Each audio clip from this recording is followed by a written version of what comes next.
What's up everyone, it's Bucky. Welcome to your 14th C tutorial, and in this tutorial I'm going to be teaching you guys about an array. Now what an array is pretty much a way that you can store multiple items of the same type in your computer. Or in other words, this might be a little easier to understand, you can store multiple values in a single variable. So, you might not be able to grasp that concept yet, but I promise you by the end of this tutorial, you'll be an array expert. So the first thing that you need to do, again, just like a normal variable, is define it. So go ahead and type whatever value you're going to be returning, or going to be storing it. I'm going to be just working with numbers, so I'm going to go ahead and write int for integer. Next, you're going to need to name your array. Give it any name you want. I'm going to name mine Bucky.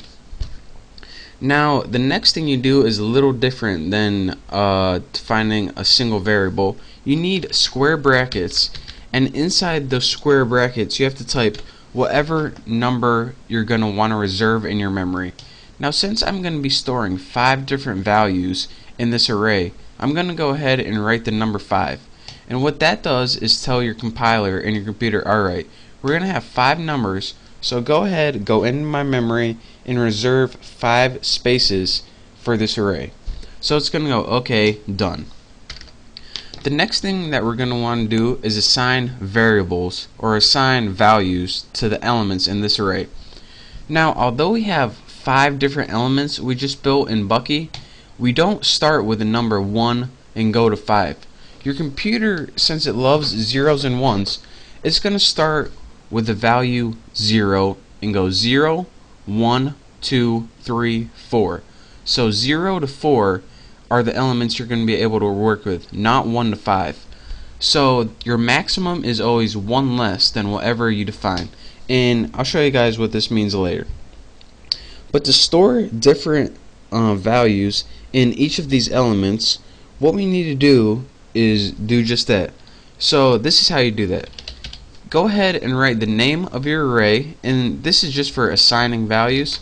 Then, since 0 is our first element, we need to assign a value to this. So go ahead, Bucky 0 equals, and we'll just put 16. And we do this for the entire list of our array. So Bucky 1 equals 21.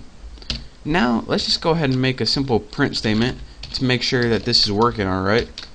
Printf %d, might as well put a new line for formatting, and go ahead and instead of your variable, go ahead and put whatever element in the array it is. So Bucky 0. Now let's go ahead and compile and run this, and we should get the number 16. Come on, come on, no whammy, no whammy. Right there, 16. But what happens if we try to print out an element that hasn't been assigned a value yet, such as 3? Well, I'm not even sure myself, so let's go ahead and test it out. Gotta feed my curiosity, you know. Ooh, that's interesting. That might be a location memory, I don't know. But we don't want to do that.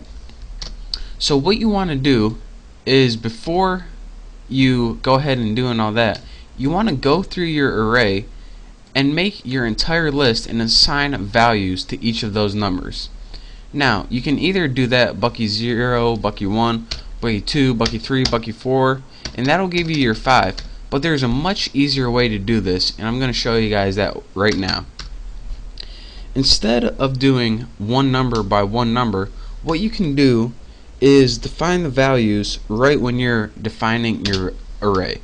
So put Bucky 5 equals, and then in your curly braces, all you have to do is type in 5 values. So let's type in 21, 13, 435, 56, and 7.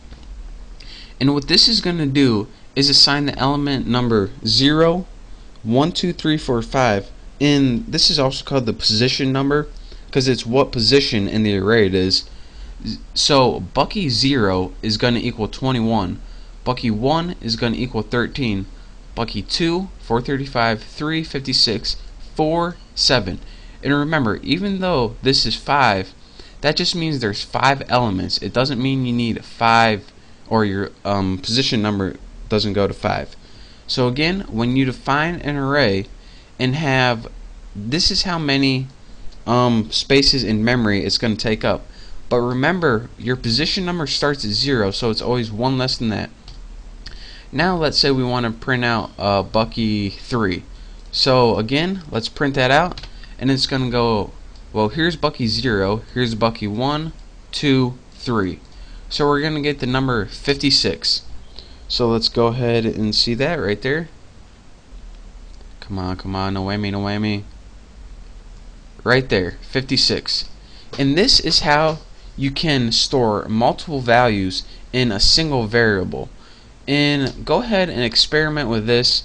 And another thing I want to teach you guys one last time is, if you're making a list and you want to find out how many elements you have, but you don't exactly know how many you have, maybe you have the user input a certain number of things and you don't know how many it's going to be, you can leave this number blank when defining your array.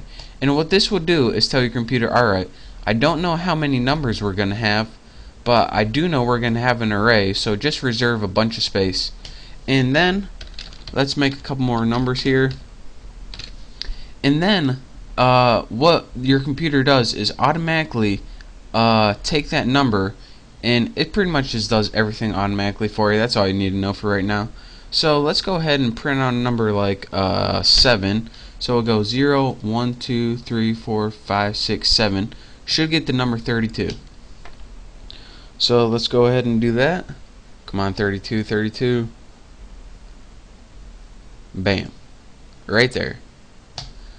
So again, in conclusion, that is your intro to array. And I know it might seem still kind of confusing, but I promise in the next couple tutorials we're going to be building some simple programs, and I'll show you why an array is actually useful and not just have fun with. So again, thank you guys for watching. Hopefully you understood a little bit about arrays, but I promise I'll be clearing this up for you in the next couple tutorials. So again, thank you. Don't forget to subscribe, and I'll see you guys next time.